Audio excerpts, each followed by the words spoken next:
Benvolguts amics i amigues del Comitè de Solidaritat amb Catalunya, que us heu aplegat aquí a Perpinyà, a l'entorn d'aquesta llarga jornada en suport i en record de tots nosaltres.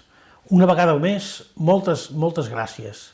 Gràcies per ser-hi sempre, des del principi, d'ara fa un any, en un moment difícil, terrible en alguns casos, en un moment de moltes incerteses, però també de grans esperances.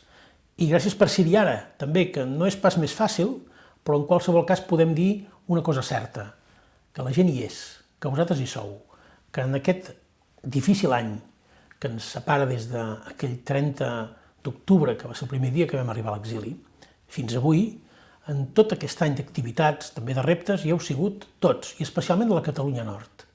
Vosaltres, catalans i catalanes del Nord, que com mai ens heu fet sentir la fraternitat, els llaços que compartim, la germandat, de fet, de ser membres d'una mateixa nació, la nació catalana.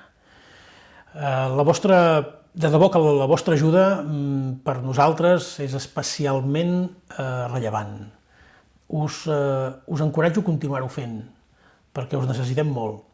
I ho dic també com a penyora de tot el que us deberem en el futur, perquè els camins que hem de recórrer, els hem de recórrer germanats.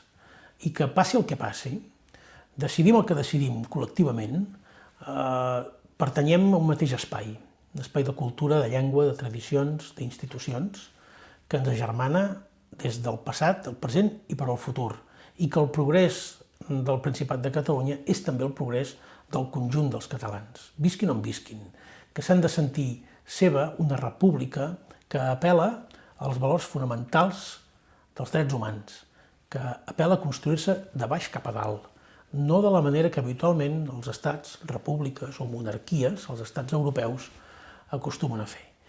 I ens ajudarem. Ho esteu fent amb actes com aquest.